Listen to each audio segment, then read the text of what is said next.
चलिए I repeat, इस सब के बीच में पॉटी श्यामलू ये मद्रास स्टेट से तेलुगु स्पीकिंग आंध्र प्रदेश को अलग करने की डिमांड पे बैठे हैं और ये 56 डेज की हंगर स्ट्राइक पे बैठ गए। छपंजा दिल दी भुख हड़ताल करन तो बाद पॉटी जी अकाल चलाना कर गए।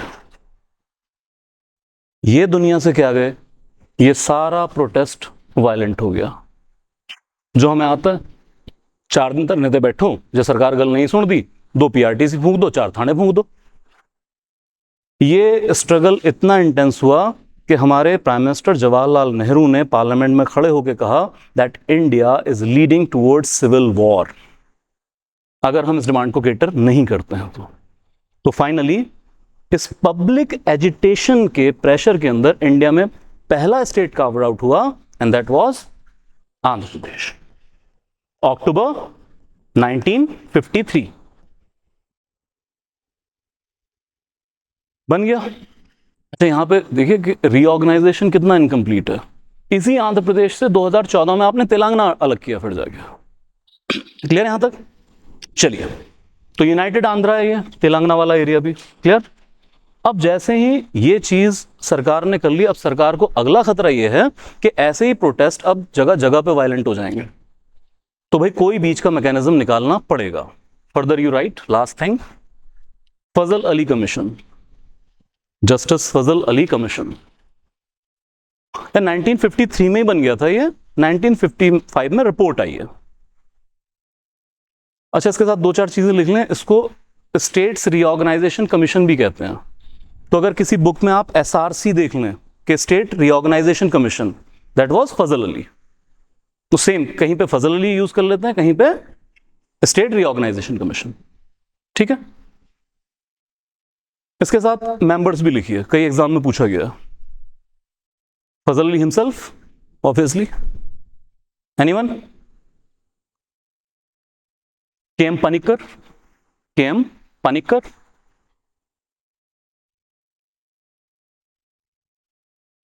and KM Panikkar and HN Kunjru, HN Kunjru। Okay, ये आंध्र प्रदेश पे आप सवाल पूछ रहे हैं तो क्लास के बाद में उसको डील कर लेंगे, अभी बीच में डिस्टर्ब हो जाएगा। ओके, क्लियर है यहां तक? Now this is the first committee. Remember, अभी तक किसी भी कमेटी ने लिंग्विस्टिक बेसिस के लिए हाँ नहीं किया। Now this was the first commission which agreed to linguistic basis. तो पहले इन्होंने कहा ठीक है, linguistic and cultural basis will be there, but this will not be the sole criteria. Like इन्होंने भी ये नहीं कहा कि 1 लैंग्वेज 1 स्टेट, ऐसा कोई फॉर्मूला नहीं यूज करने वाले हम। तो इसके साथ में और कौन कौन से फॉर्मूलाज होंगे या कौन से बेसिस होंगे? Like we will see strengthen unity security of the country, देश की स्ट्रेंथ, देश की यूनिटी, सिक्योरिटी, ये कहीं कॉम्प्रोमाइज ना हो जाए। Further financial, economic and administrative consideration, administration ठीक से चलेगा या नहीं चलेगा। And lastly which is most important, welfare of the people. यार कहीं तुम लैंग्वेज की डिमांड में कल को 2 डिस्ट्रिक्ट का एक स्टेट मांग लो, क्या ये इकोनॉमिकली वायबल होगा? फिर आप सेंटर के पास बैठे रहोगे, कर्जा दे दो कर्जा दे दो, स्टेट रन नहीं कर पाएगा। तो बस यहां से इतना याद रखिए, अगर MCQ में आपको ऑब्जेक्टिवली पूछ लिया what is the basis of formulation of state in this country, तो आपका ऑब्जेक्टिव आंसर होगा लिंग्विस्टिक बेसिस। क्लियर? लेकिन जब आप मेंस में लिख रहे हो या डिस्क्रिप्टिव आंसर दे रहे हो, तो फिर ये चारों क्राइटेरियाज मिलके स्टेट की फॉर्मुलेशन का बेसिस बनते हैं। Any doubt?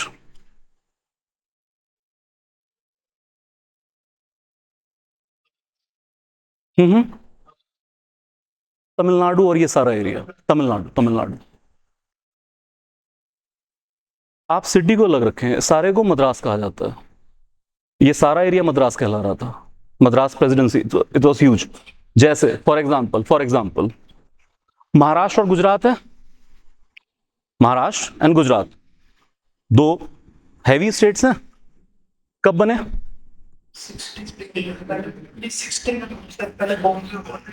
तो इस सारे इलाके को क्या कह रहे थे? बॉम्बे। तो Bombay was bifurcated in 1960 into Gujarat and, तो आप बॉम्बे हमें शायद सिटी नजर आता है, क्योंकि हमारे लिए उसका एक्सप्रेशन सिटी वाला ज्यादा है। ये सारा इलाका बॉम्बे कहला रहा है। क्लियर? चलिए, हाँ जी बिल्कुल, सब आर्टिकल 3। अच्छा, आप वो कह रहे हैं उस दौर में, हाँ पार्लियामेंट के थ्रू यही सारा कुछ यूज किया उन्होंने। चलिए, फजल अली कमीशन की ही रिपोर्ट पे आता है स्टेट रीऑर्गेनाइजेशन एक्ट ऑफ 1956, और इंडिया में जहां जहां स्टेटहुड बनाना चाहिए था वहां हमने स्टेट्स बनाए। मैटर ऑफ फैक्ट याद रखना है, रीऑर्गेनाइजेशन एक्ट के थ्रू 1 नवंबर 1956 को we were 14 states and 6 UTs. Group ABCD system abolish कर दिया गया। ग्रुप ABCD सिस्टम कुछ नहीं है, अलग अलग टेरिटरीज की ग्रुपिंग करके हम एडमिनिस्ट्रेशन करने की कोशिश कर रहे हैं। जैसे प्रिंसली स्टेट्स को ग्रुप B स्टेट कहा गया या पार्ट B स्टेट कहा गया। ग्रुप D में अकेला अंडमान निकोबार था। पार्ट A में ज्यादातर ब्रिटिश प्रोविंसेस थे। तो बस इतना फैक्ट आपने याद रखना है, पार्ट A या कई जगह ग्रुप ABCD सिस्टम कह देते हैं, this was abolished after reorganisation act and now we are having two fold classification of territory, either states और यूटीज। 14/6 से शुरुआत हुई थी, आज 28 states and 8 UTs are there. Any doubt please ask. Online MCQ में था, okay okay, I'll get to it.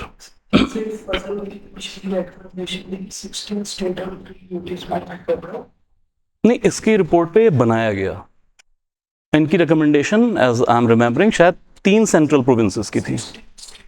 हाँ, 3 central province की थी।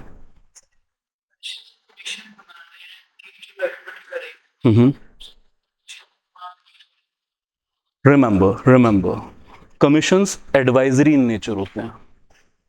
आपने बनाया, आपने सलाह ली, लेकिन फिर उसकी प्रैक्टिकल इम्प्लीकेशन क्या है, उसके लिए क्या रिसोर्सेज लगेंगे, ये तो सरकार को देखना है। तो आपके डिसीजन मेकिंग के लिए एक रिसर्च बेस तैयार है, आप उसमें से अच्छी चीजें चुन लें, और अगर आपको लगता है कि कमीशन की कुछ चीजें शायद इम्प्रैक्टिकल हैं, हमारे लिए वायबल नहीं है, सूटेबल नहीं है, तो आप उसको रहने दें। कमीशंस हमेशा एडवाइजरी इन नेचर है। क्लियर है यहां तक? लाउडर। 16-3 किया था, 3 सेंट्रल एडमिनिस्ट्रेटिव अथॉरिटीज, बट उसके मुकाबले में फिर 14 स्टेट 6 यूटी बना दिया था। इतना डिटेल में नहीं पूछेंगे, ये वाला फैक्ट याद रखिए बस आप। क्या? चलिए, then it comes to just the chronology. यार इससे ना पता नहीं स्टेट्स को क्या लगा हुआ है, ट्रेडिशनल क्वेश्चंस लगातार पूछ रहे हैं यहाँ पे, तो मैं ये तो नहीं उम्मीद करूंगा कि हर स्टेट के आप ईयर का रट्टा लगाएं, लेकिन अगर आप इस लिस्ट को 4 से 5 बार पढ़ लें, या नोट्स में आपको डिटेल मिल जाएगी, मैंने इंपॉर्टेंट वन रखे हैं यहाँ पे, तो थोड़ा क्रोनोलॉजी वाला क्वेश्चन डील कर जाएगा। हरियाणा भी पूछ चुका है पिछले MCQ या जो उनका प्रीलिम टेस्ट है। क्या? तो थोड़ा सा इसको समझ लेते हैं दैट 19, ये इंटीग्रेशन वाली गेम है कि कब कब एक्वायर किया है, ठीक है, ये हम डील कर चुके हैं। आप आइए, लाइक ठीक है, यहाँ पे 1953 आंध्र प्रदेश आ चुका है ऑलरेडी। देन इंपॉर्टेंट क्या याद रखने हैं सारी लिस्ट के अंदर, 1960 में महाराष्ट्र एंड गुजरात किसको तोड़ के बनाया? बॉम्बे स्टेट तोड़ दिया। Then it comes to 1963 Nagaland, north east में पहली स्टेट जो फॉर्म की गई, नागालैंड किया गया। देन इट कम्स, ये तो मोस्ट इंपॉर्टेंट याद करना ही है आपने, इसके साथ लिखें, on the recommendation of Shah commission, on the recommendation of Shah commission, Punjab was trifurcated. Punjab was trifurcated into state of Punjab, state of Haryana and UT of Chandigarh। भाई कब बना था? कब बना था? नहीं याद रखिएगा इसको, हिमाचल की गेम 56 में डिसाइड हो गई थी, उसको यूटी बनाया था, 1971 में इट गॉट स्टेटहुड, 56 में, यस यस, हाँ जी हाँ जी, क्लियर है यहां तक? Okay, then you come to, देखो यार नॉर्थ ईस्ट की दिक्कत आती है, नॉर्थ ईस्ट के 2 साल अगर आप याद कर लें, 72 और 87, इसमें नक्शा चेंज हुआ है, और अगर वो क्वेश्चन बनाएंगे तो एक आध स्टेट नॉर्थ ईस्ट का लेके आएंगे, क्योंकि नॉर्मली वो स्किप कर जाते हैं हम लोग।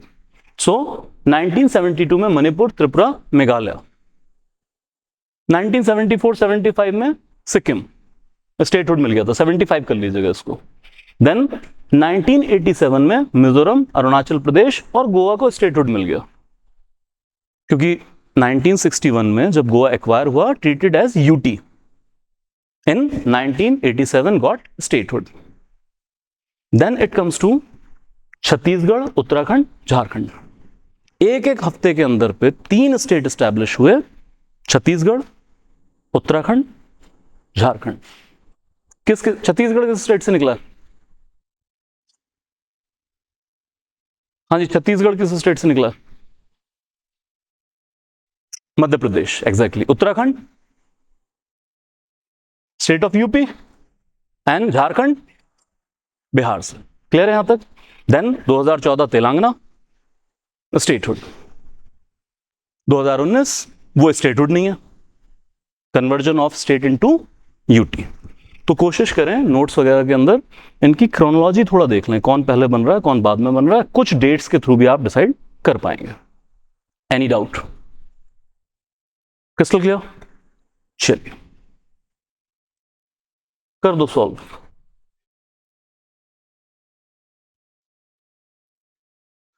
यार ये ना एक थीमेटिक स्टडी हम करते हैं, बट ये सब मेंस का पार्ट है।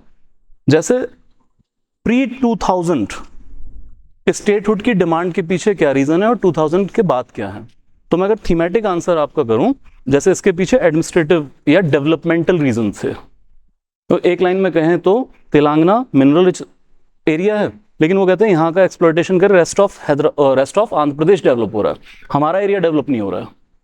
डेवलपमेंटल नीड थी, यही नीड आपको छत्तीसगढ़, झारखंड, उत्तराखंड की भी देखने को मिलेगी।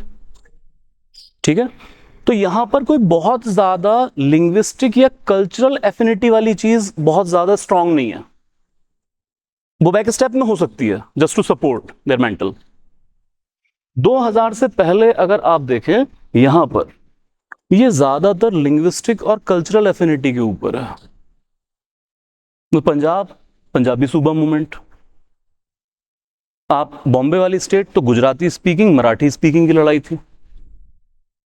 North east again cultural and linguistic, ethnicity based, Nagaland वालों को ग्रेटर नागालैंड चाहिए कि हम दूसरी ट्राइब के साथ नहीं रहेंगे। तो एक टेक्टोनिक शिफ्ट आपको देखने को मिलेगा कि 2000 से पहले हम प्राइमर्डियल ग्राउंड्स पे ज्यादा लड़ रहे हैं, 2000 के बाद अब जहां जहां स्टेटहुड की डिमांड है वो ज्यादातर डेवलपमेंट लिंक्ड है। क्लियर? तो Telangana development link. Any doubt? Any doubt? Any doubt? चलिए, consider following statement and solve the question.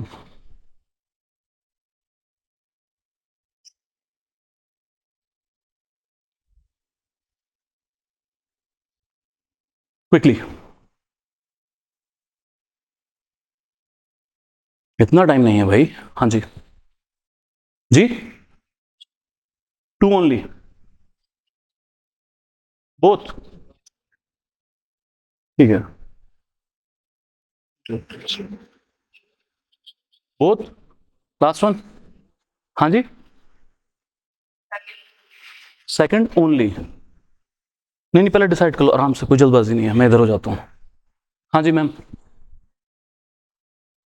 Both. चलिए यार, why not one? With reference to the constitution, term union of states does not include union territories. हमने किया था यहाँ पे अभी, union of state India that is Bharat does not include UTs, territory of India में किया जाएगा। तो statement is correct, yes or no? Okay, then it comes to acquired territories are directly administered by central government, obviously. Central government ही करेगा, किसी state को दोगे आप वो, और ज्यादातर यूटी के तौर पे डील करते हैं उसको। क्या? चलिए ये भी कर लो यार, अब क्वेश्चन कर ही रहे हैं तो। हाँ जी, एडमिनिस्ट्रेशन के लिए क्या? स्टेट गवर्नमेंट तो तब बनाओगे जब स्टेटहुड दोगे। Getting my point? Acquired territory एकदम स्टेटहुड नहीं दिया जाता, जब आपने एक्वायर किया है तो आप सेंट्रल गवर्नमेंट से ही उसको डील करवाएंगे। क्लियर? फैक्ट के तौर पे याद कर लीजिए। हाँ जी, ओनली 3 स्टेटमेंट्स आर करेक्ट। अच्छा, हाँ बताओ भी, बताओ जल्दी। सॉल्व द क्वेश्चन यार।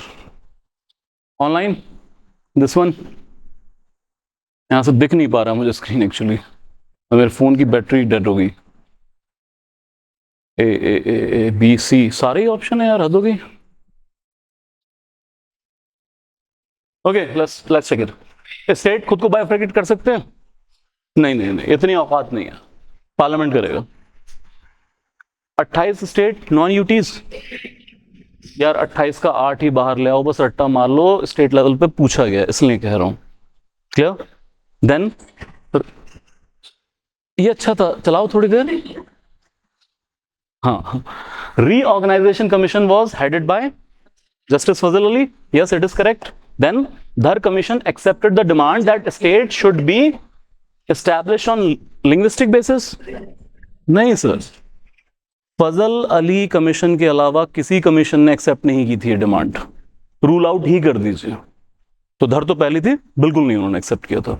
So ultimately answer is only 1 statement is correct. ये मत सोचा करो कि 4 स्टेटमेंट हैं तो 2-3 तो ठीक हो ही जाएंगी, और कोई लाजमी नहीं हो, चारों भी गलत कर सकते हैं। Any doubt? 10-minute breaks and then we will be starting cinch. Thank you. चलिए, so part 2, cinship. Simple question. What is cinship? होती क्या है? Anyone? What is cinship? नागरिकता। कैट, कैट माने बिल्ली, इजी। इसके आगे Anyone? Okay, there is another concept called nationality. Are they same or different?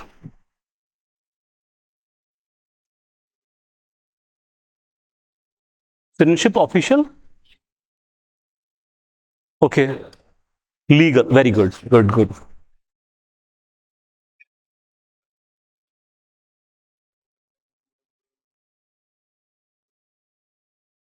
Okay ठीक है, काफी हद तक थोड़ा रिफाइन कर लेते हैं इसको। सी, 2 कॉन्सेप्ट हैं, सिटीजनशिप, नेशनैलिटी, इंटरचेंजेबली भी यूज करते हैं। आप यूपीएससी का फॉर्म फिल करेंगे, नेशनैलिटी क्लॉज होगा, आप इंडियन लिख देंगे उसके अंदर, बट देयर इज डिफरेंस। सो पहली बात तो सिटीजनशिप समझ लीजिए, it is a legal relation between the individual and the government of the day. I repeat, it's a legal relationship between the individual and the government of the day. सरकार के साथ एक legal रिश्ता है जिसके through आपको कुछ rights मिलेंगे और आपकी कुछ ड्यूटीज होंगी। जैसे आगे हम फंडामेंटल राइट में पढ़ लेंगे, 5 फंडामेंटल राइट ऐसे हैं जो सिर्फ सिटीजन को as a fundamental right available है, फॉरेनर को नहीं है। Clear? Now it comes to nationality. ये है आपकी पहचान से जुड़ा हुआ मसला, पंजाबी कहते हैं होंद नाल जुड़ा हुआ मसला, the place you belong to. तो सिटीजनशिप तो चेंज की जा सकती है। आज कोई इंडियन सिटीजन है, वो कल को कैनेडियन सिटीजन बन जाए, ऑस्ट्रेलियन बन जाए, लेकिन नेशनैलिटी चेंज नहीं होती है। जैसे हम एक कंसेप्ट भी लेके चलते हैं, पर्सन ऑफ इंडियन ओरिजिन। जैसे Kamala Harris ma'am vice president of US, तो भारतीय इतने खुश क्यों हुए? उनके साथ एक इंडियन पहचान जुड़ी हुई है, like person of Indian origin कहा जाता है उनको।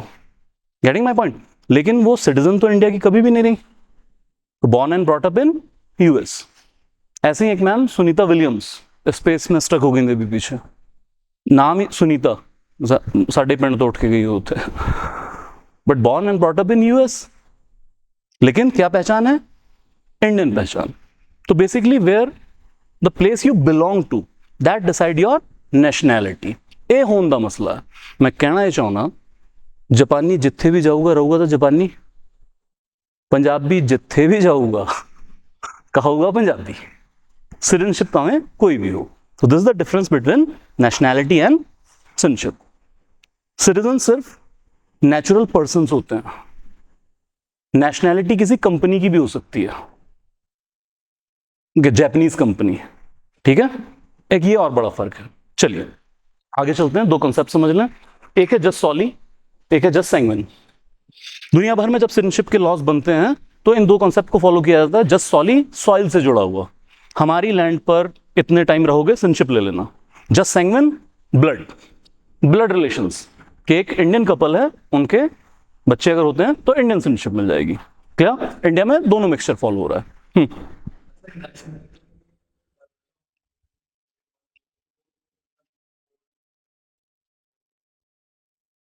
हाँ, उसके साथ भी इंडियन पहचान जुड़ी हो सकती है, उसके लिए हमने टर्म दिया पर्सन ऑफ इंडियन ओरिजिन।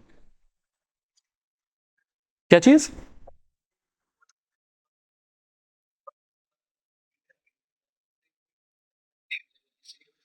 हाँ जी, आप कंसिडर कर सकते हैं उसको। क्लियर? चलिए, now we come to constitutional provisions. See, theme समझ लीजिए, कॉन्स्टिट्यूशनल प्रोविजन पे ज्यादा क्वेश्चन नहीं आते हैं, एक एक लाइन में इनको याद करेंगे, बहुत ज्यादा इस पर रिसर्च नहीं करना है। जैसे आप बहुत सारे कॉन्स्टिट्यूशन पढ़ें, वो तो सिटीजनशिप के बारे में कुछ नहीं लिख रहे हैं, हमें लिखना पड़ा, इसकी मजबूरी पार्टीशन भी थी। तो लार्जली आप यहां देखेंगे कॉन्स्टिट्यूशन में कुछ डिटेल वर्क नहीं है सिटीजनशिप को लेके, रादर आइडेंटिफिकेशन वर्क हो रहा है, कौन पाकिस्तानी कौन इंडियन, पाकिस्तान से यहां आया तो क्या, यहां से पाकिस्तान गया तो क्या। तो आर्टिकल 5 में सबसे पहले 5 से 11 तक आर्टिकल इसके अंदर है। आर्टिकल 5 में सबसे पहले जो इंडिया में रह रहे हैं लोग हैं, इनकी सिटीजनशिप डिसाइड की गई। तो at the commencement of constitution कौन कौन इंडियन सिटीजन होगा जो इंडिया में रह रहा है, तो इसके लिए कुछ क्वालिफिकेशन चाहिए। सबसे पहले you need domicile, domicile is local resident proof. और इसके अलावा इन तीन में से अगर कोई भी क्वालिफिकेशन है, सिटीजनशिप प्रोवाइड कर दी जाएगी। It comes with domicile, you are born in India, अगर आप पैदा नहीं हुए हैं तो either parent born in India, and further ना आप खुद पैदा हुए ना आपके पेरेंट यहां पैदा हुए हैं, लेकिन आप पिछले 5 साल से रेजिडेंट ऑफ इंडिया हैं, तो भी सिटीजनशिप ऑफर कर दी जाएगी। क्या रट्टा लगाना है? Domicile coupled with born in India, either parent born in India, if not you are residing in India for at least 5 years. Clear यहां तक? Any doubt? Okay. Article 6 is important. अब इंडिया वाले सारे डिसाइड हो गए, चलो ले लो सिटीजनशिप।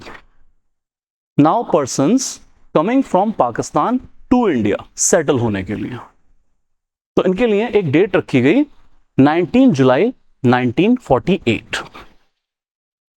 अब गेम ये है, वो सारे लोग जो पाकिस्तान से इंडिया आए बिफोर 19 जुलाई 1948, उनको तो आते ही सिटीजनशिप दे देंगे।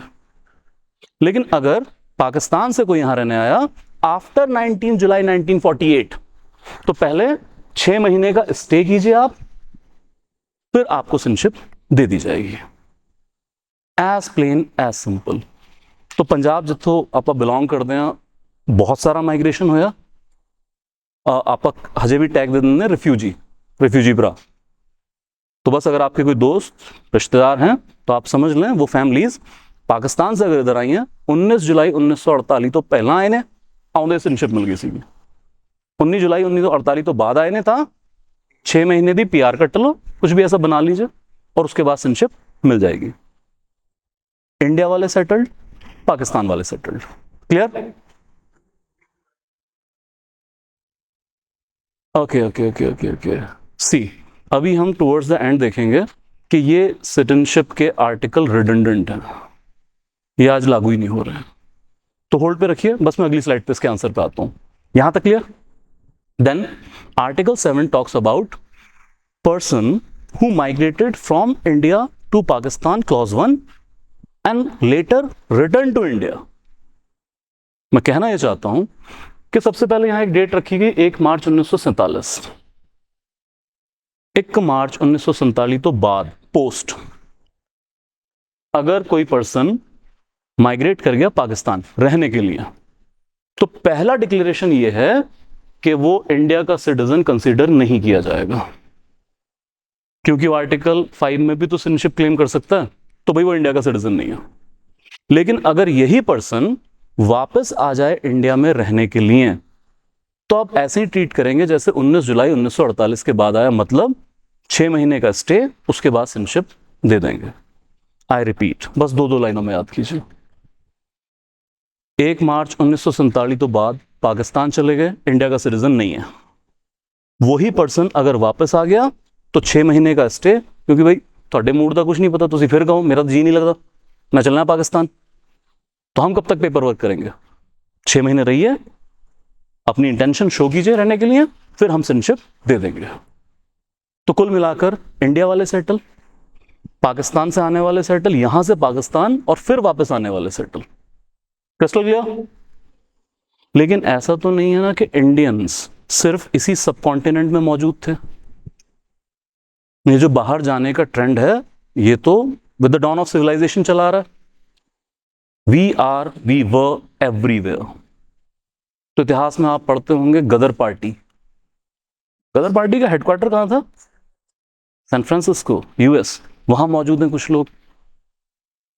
देन जब प्लांटेशन क्रॉप शुरू की गई थी कैरेबियन आइलैंड्स के अंदर, यहीं से तो मजदूर बना के लेके गए थे। तो आर्टिकल 8 में एक ग्लोबल हुक्का आपा दे रहे हैं की कहने भरावो तो भैनों, इंडिया हो गया आजाद। अब आप किसी भी कंट्री में हैं, लेकिन आप इंडियन ओरिजिन के हैं। आपके माँ बाप, दादे परदादे, वो अगर इंडिया नहीं अनडिवाइडेड इंडिया में पैदा हुए थे, लाइक पाकिस्तान भी, तो आप इंडियन सिटीजनशिप ले सकते हैं। क्या करना होगा? आपके देश में एक काउंसुलेट ऑफिस है इंडिया का, वहां जाइए, रजिस्ट्रेशन करा लीजिए। तो आर्टिकल 8 के थ्रू दुनिया भर में जहां जहां इंडियन ब्लड मौजूद था, उन सबको भी सिटीजनशिप ऑफर कर दी गई। Any doubt? Any doubt? Okay, so यहीं कंक्लूड कर लीजिए। Article 5 talks about people living in India. Then Article 6 talks about migrated from Pakistan. Article 7 talks about migration from India to Pakistan and return back. Then Article 8 global call. कोई grade, बस इतना ही। Consulate में register करा लो। Clear? बस बोले इससे ज्यादा काम नहीं करना। फंडामेंटल राइट भी लिखने हैं, पार्लियामेंट भी लिखना है। कॉन्स्टिट्यूएंट असेंबली ने कहा हम इतनी प्रोविजन बनाएंगे। हमें भी बहुत कुछ पढ़ना है, तो हम भी इतना ही याद करेंगे। लेकिन हाँ, कुछ इंपॉर्टेंट चीजें, जैसे article 9 no dual citizenship. India has adopted single citizenship concept. किस कंट्री से लिया सिंगल सिटीजनशिप का concept? Louder. UK. Government of India act 1935? नहीं, यूके कॉन्स्टिट्यूशन से लिया। आपकी लॉयल्टी सिर्फ एक ही कॉन्स्टिट्यूशन के लिए होगी। क्लियर? तो इंडिया ड्यूअल सिटीजनशिप अलाउ नहीं करता है। And then closing remarks. अब कहा गया citizenship subject to parliamentary law and under article 11 parliament enjoys the power to make laws regarding citizenship. पहली चीज तो याद रखिए, यूनियन टॉपिक है, स्टेट इसके ऊपर लॉ नहीं बना सकते। तो 2 डिक्लेरेशन है। एक, पार्लियामेंट को पावर दे दी कि आप सिटीजनशिप के लिए लॉज बनाएंगे, और दूसरा, फ्यूचर में जो सिटीजनशिप होगी that will be governed according to such parliamentary law, not as per these articles. और इस सुविधा का भरपूर लाभ उठाते हुए पार्लियामेंट ने इनेक्ट किया द सिटीजनशिप एक्ट ऑफ 1955। तो सर एंड मैम, जो आज की सिटीजनशिप गवर्न हो रही है इंडिया की, that is not as per the constitutional provision 5, 6, 7, 8, rather Citizenship Act. Clear यहां तक? तो जो आपका सवाल था कि 19 जुलाई 1948 के बाद कोई पाकिस्तान से आया तो कब तक, उसकी डेट कॉन्स्टिट्यूशन में कुछ नहीं है, लेकिन 1955 के एक्ट में वो सारी प्रोविजंस हैं। मैं कहना ये चाहता हूं कि आज कोई पाकिस्तान से इंडिया आ जाए वीजा लेके और 6 महीने यहां स्टे कर ले, और उसके बाद कॉन्स्टिट्यूशन की दुहाई दें कि देखो मैं 19 जुलाई 1948 के बाद आया 2025 में और 6 महीने में रह लिया, अब सिटीजनशिप दो, हम नहीं ऑफर करेंगे। क्यों? क्योंकि citizenship is governed by citizenship act, not as per those provisions. These are written in the constitution, हमने डिलीट नहीं किए हैं, but these are redundant now. Any doubt? Okay, let's come to citizenship act of 1955। तो जो आज के grounds हैं, आज आप सिटीजनशिप कैसे अचीव कर सकते हैं?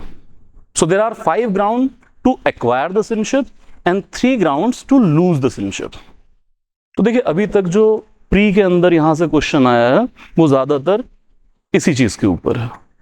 ऑड वन आउट का क्वेश्चन पूछा गया, कौन सा ग्राउंड है कौन सा नहीं है। बहुत डिटेलिंग भी नहीं है, बट एक रीजनेबल डिटेलिंग हम इसकी कर लेते हैं। जैसे 5 ग्राउंड कौन कौन से हैं? It is by birth, bye decent, registration, naturalisation and incorporation of the territory. So very first thing, by birth. किसी भी बच्चे का बर्थ अगर इंडियन सॉइल पे होता है तो बाय बर्थ उसको इंडियन सिटीजनशिप दे दी जाएगी। बट एक्सेप्शंस आर देयर, जैसे ट्रैवलर्स आर एक्सक्लूडेड। सपोज कोई जर्मन कपल है, वो यहां ट्रैवल कर रहा है, बच्चे का बर्थ हो जाता है, हम नहीं देंगे। Embassies are excluded. क्या वो तो होती फॉरेन लैंड है, हमने शुरुआत में बात किया। अब शुरुआती दौर में तो बस इतनी बात थी विद सम एक्सेप्शन, लेकिन आने वाले सालों में इसके साथ 2 क्वालिफिकेशन और अटैच की गई हैं। आप तारीख याद रख सकें तो ठीक है, ना हो तो कोई भी ऐसी बात नहीं है। 1987 एंड 2004, 2 बड़े चेंजेस। अब क्या रिक्वायरमेंट है बाय बर्थ के लिए? फाइनलिटी में क्या याद रखना है? तो यहां पर बच्चे का बर्थ हुआ हो इंडियन टेरिटरी के ऊपर, और साथ में either parent must be an Indian. माँ या बाप में से एक का इंडियन होना जरूरी है। दोनों अगर इंडियन सिटीजन नहीं है, बर्थ यहां हो जाता है, सिटीजनशिप नहीं देंगे। बात यहां भी नहीं रुकी, 2004 में एक क्वालिफिकेशन और अटैच की गई, that either parent must not be illegal migrant. कौन होता है illegal migrant? Anyone who is illegal migrant? Good, ठीक है। यार इलीगली माइग्रेट करके आया, या तो without proper valid documentation, without visa India में एंटर कर गया, ठीक है, या फिर वीजा पे आया था, वीजा हो गया एक्सपायर, अब एग्जिट नहीं किया उसने। क्लियर? इतनी हैरानी से क्या देख रहे हो? आप उस प्लेस से बिलोंग करते हैं जहां पे डोंकी लगाने वालों की तादाद बहुत ज्यादा है ना? तो इसमें हैरानी क्या है? अब तो फिल्में ही बन गई हैं। Yes, I am talking about those persons. तो ऐसा नहीं कि यहीं से बाहर जाने वाले। देखिए एक चीज समझ लीजिए, ऐसा नहीं है कि इंडिया के सिटीजनशिप लॉज बहुत रिलैक्स हैं, नहीं। India is a country with having one of the most strict rules for citizenship. आप ब्लेस्ड हैं कि आपको इस कंट्री की सिटीजनशिप मिली है, आसानी से नहीं मिलती, हम नहीं देते हैं, बहुत नखरे हैं हमारे। और क्यों नहीं देते हैं किसी को सिटीजनशिप? सर हमारे रिसोर्सेज हमारे लिए नाकाफी हैं। We are the most populous country in the world right now. 140 crore population है हमारी, हमारे पास रिसोर्सेज लिमिटेड है। ऐसे ओपन कर दिया तो हो गया काम। और दूसरी प्रॉब्लम, ये सारे रूल्स स्ट्रिक्ट क्यों होते चले जा रहे हैं? Sir India is a high destination for illegal migration, with all due respect to sovereignty of our neighbours. But जरा अपने आसपास नजर तो मारिए, बैठे कौन है? Destabilise Sri Lanka, poor Bangladesh, hostile China, hostile Pakistan, Bhutan, Nepal. कितना इकोनॉमिक ग्रोथ है इन कंट्रीज के अंदर। तो वहां से तो उनके लिए आही कनाडा भी रहे, आही Australia, they will tend to come here. हमें वो रोकना है, दैट्स व्हाई ये सारे स्ट्रिक्ट हुए हैं रूल्स। Any doubt? क्लियर यहां तक? चलिए, बाय डिसेंट। डिसेंट क्या होता है? खानदानी, बाय ब्लड, पीढ़ी दर पीढ़ी। तो अगर कोई भी इंडियन कपल है, हस्बैंड और वाइफ दोनों इंडियन हैं, उनका अगर बेबी होता है तो उसको इंडियन सिटीजनशिप बाय डिसेंट मिल जाएगी। लेकिन फिर दोनों में फर्क क्या है? दोनों में फर्क ये है कि इस सिचुएशन में पहली बात तो ईदर पेरेंट की बात है, दूसरा प्लेस इंडिया में बर्थ हुआ होना चाहिए, इसमें वो शर्त नहीं है।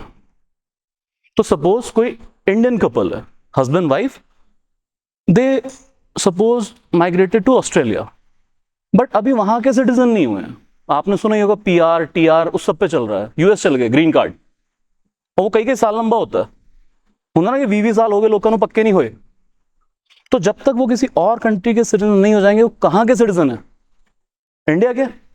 तो अगर फॉरेन सॉइल पे भी बेबी का बर्थ होगा तो फिर Indian citizenship will be granted. Clear? Then comes registration. तो बाय रूल्स रजिस्ट्रेशन कोई सिटीजनशिप हासिल कर सकता है। जैसे यार आपको नोट्स में डिटेलिंग मिल जाएगी, अगर आप चाहें तो वहां से ज्यादा डिटेल्स की रख सकते हैं, लेकिन उतना जरूरत नहीं है। तो कुछ एग्जाम्पल आप याद रख लें। जिमें इतों कोई बाहर जावे तो आप यही पूछते हैं बेटे किहड़े बेस से बाहर चलना, स्टूडेंट वीजा, दिस वीजा, वो एक आजकल पहले से भी है वो स्पाउस, समझते हैं ना आप? तो डिफरेंट डिफरेंट कंट्रीज में डिफरेंट डिफरेंट रूल्स हैं। जैसे यूरोपियन कुछ कंट्री हैं, आप उनकी इकोनॉमी में इन्वेस्ट कर दो, सिटीजनशिप दे देंगे। तो ऐसे ही इंडिया के भी डिफरेंट रजिस्ट्रेशन के रूल्स हैं। फॉर एग्जाम्पल, अगर कोई ओसीआई कार्ड होल्डर है, ओवरसीज सिटीजन ऑफ इंडिया का कार्ड उसके पास है, वो इंडिया में 5 साल स्टे करेगा तो उसको सिटीजनशिप मिल जाएगी। अगर पीआईओ कार्ड पहले चलता था, अब तो मर्जी कर दिया 7 साल यहां रहना पड़ेगा। या फिर स्पाउस एंट्री, अगर कोई भी फॉरेनर इंडियन सिटीजन से शादी कर ले तो उसके लिए शर्त यह है 7 ईयर आपको इंडिया में रहना पड़ेगा, उसके बाद सिटीजनशिप मिलेगी। क्लियर है यहां तक? तो हमारे पार्लियामेंटेरियन 1955 में ही इतनी फोरसाइट लिए बैठे थे कि 1984 में एक यंग प्राइम मिनिस्टर इंडिया को मिलेगा और वो अपनी वाइफ इंडिया से नहीं इटली से लेके आएगा। I am talking about mister Rajiv and Sonia Gandhi. लेकिन वही सोनिया गांधी उत्तर प्रदेश के रायबरेली से इलेक्शन लड़ेंगी, मेंबर ऑफ लोकसभा और इस वक्त मेंबर ऑफ राज्यसभा। तो सिटीजनशिप तो दिलाओगे, 7 साल का क्लॉज, इसी के थ्रू उनको भी सिटीजनशिप मिली है। क्लियर यहां तक? याद रखने के तरीके हैं, मैं आगे डिस्कस कर लेता हूं उनको। ठीक है, रजिस्ट्रेशन के कुछ एग्जांपल ये हो गए, कुछ नोट से आप चाहें तो याद कर सकते हैं, पूछे नहीं गए कभी। देन नेचुरलाइजेशन, बाय नेचर ही इंडियन हो जाना। अगर कोई person over a long period of time India में स्टे करता है तो वो नेचुरलाइजेशन के लिए अप्लाई कर सकता है। अब जब मैं कह रहा हूं लॉन्ग पीरियड, ये कितना है? अगर हम इसको क्वांटिफाई करें तो 14 ईयर के टाइम पीरियड में 11 ईयर स्टे चाहिए। मैं 14 ईयर के टाइमलाइन मतलब हो सकता है वो कॉन्टिन्यूअस ना रहा हो, वो आया 3-4 साल रहा, फिर वो इंडिया एग्जिट कर गया 6 महीने के लिए, अपनी पेरेंट कंट्री चला गया, फिर वापस आ गया। तो 14 साल के टाइम फ्रेम में आपको 11 साल की काउंटिंग देनी है कि मैं इंडिया में रहा हूं। और जिस दिन आप एप्लीकेशन मूव करेंगे उससे पहले लगातार 1 साल आप कॉन्टिन्यूअस इंडिया में रहे, तो फिर सरकार नेचुरलाइजेशन का सर्टिफिकेट इशू कर सकती है। क्लियर है यहां तक? And then comes incorporation of territory. अगर इंडिया किसी भी टेरिटरी को एक्वायर कर ले और इंडिया में इनकॉर्पोरेट कर ले तो आप वहां के लोगों को भी सिटीजनशिप दे देंगे। तो अभी हम कर रहे थे 1961 में गोवा एक्वायर किया आपने, तो ऐसा तो नहीं है जितने भी लोग रह रहे थे पकड़े और अरेबियन सी में फेंक दिए, खाली करो जमीन, सिटीजनशिप दे दी गई। गोवा हो, सिक्किम हो, बाकी जगह हो, वो सब आज फुल फ्लेजेड इंडियन सिटीजन हैं। Any doubt please ask. हाँ जी,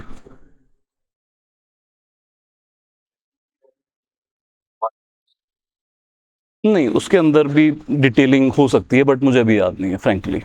बट 7 ईयर स्टे दिखाना पड़ेगा उसके अंदर, उसका टाइम फ्रेम अगर है या नहीं है वो मुझे नहीं पता, नोट्स में आप देख लीजिएगा उसके। क्लियर? तो बस याद इतना कीजिए, 5 ग्राउंड कौन कौन से? Birth, descent, registration, naturalisation, incorporation of territory. Clear? Okay. Losing the citizenship. अब 3 ग्राउंड प्रोवाइड किए गए हैं टू लूज द सिटिजनशिप। पहली है रिनंसिएशन, सेकंड पहले टर्मिनेशन कवर करें फिर डेप्रिवेशन। ये 2 बाय लॉ हैं, this is your self act. तो रिनंसिएशन जैसे है ना कि हर्मिट रिनाउंस द वर्ल्ड, त्याग कर देना, तो ये कोई भी पर्सन खुद से अपनी सिटिजनशिप लूज कर सकता है बाय रिनंसिएशन। हर डिस्ट्रिक्ट में रजिस्ट्रार ऑफिस है, फॉर्म मिलता है, जाइए भर दीजिए। रिनंसिएशन के थ्रू आप सिटिजनशिप छोड़ सकते हैं।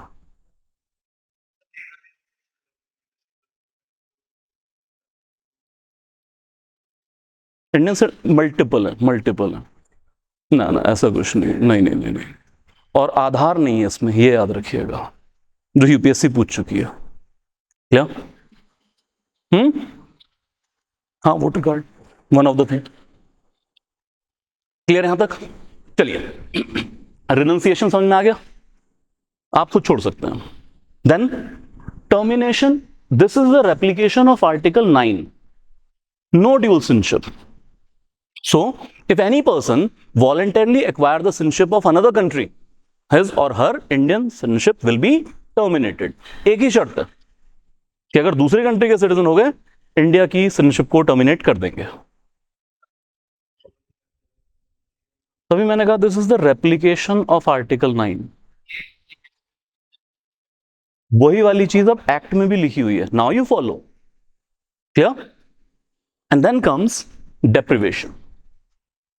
अच्छा, उसमें भी यार मैंने ये कहा है कि ये आर्टिकल रिडंडेंट है लार्जली, जब 6, 7, 8 नहीं लागू हो रहे हैं, 9, 10, 11 ये तो भी इंप्लीमेंटेबल, सिर्फ एक आइडिया है अंडरस्टैंडिंग का।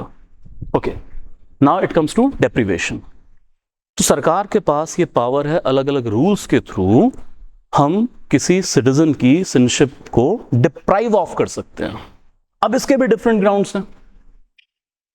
जैसे अगर हमें यह पता चला कि किसी ने इंडियन सिटीजनशिप एक्वायर की है with fraud, concealment of fact, deprive of. अगर कोई citizen disloyalty to constitution show करता है, डिप्राइव ऑफ। अगर कोई इंडियन सिटीजन 7 साल से वो कहां है कहां नहीं हमें पता ही नहीं है, तो भी डिप्राइव ऑफ की जा सकती है। तो इसमें भी डिफरेंट ग्राउंड्स आपको मिल जाएंगे। Any doubt?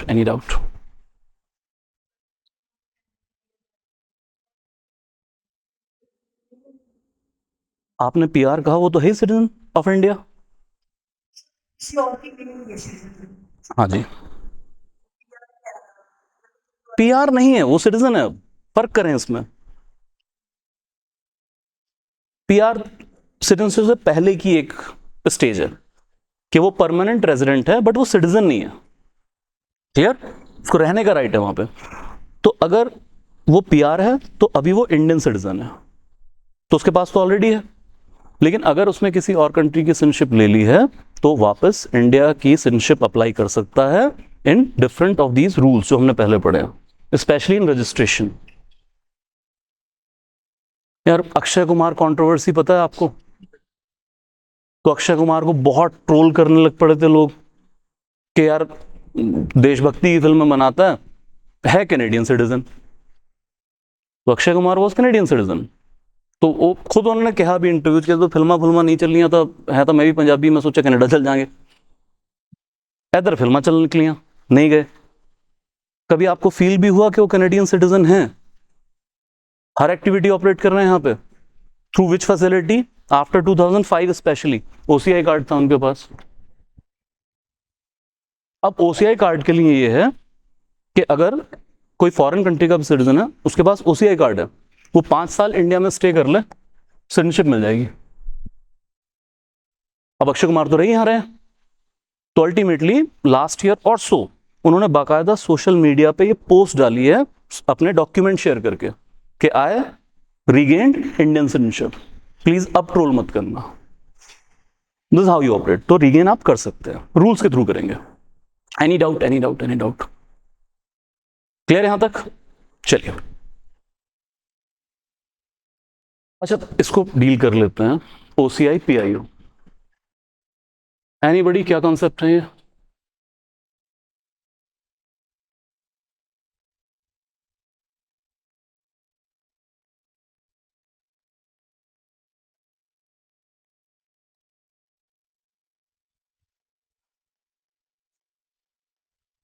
Anybody? Person of Indian origin, overseas citizen of India,